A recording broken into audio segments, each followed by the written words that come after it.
We are going to build an application that will allow us to generate real-time symmetric textures by hand. Have you ever wondered how video games create realistic environments with minimal effort?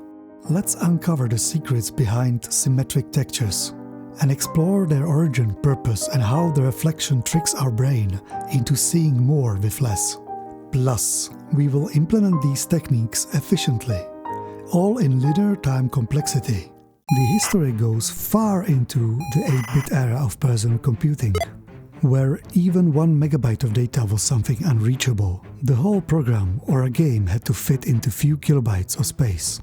In our example, the whole texture will fit into 384 bytes, where 1 pixel will be uncompressed true color 24-bit with almost 17 million colors.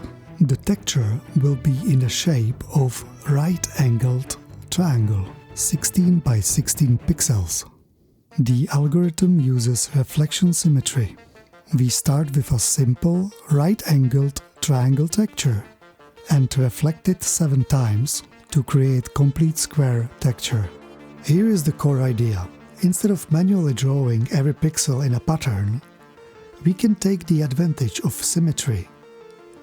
That means we only need to set a pixel once, and the code will mirror it across the axes to create a perfect reflection. First, we define arrays xs and ys that contains the original coordinates and its reflections across the vertical and horizontal axes.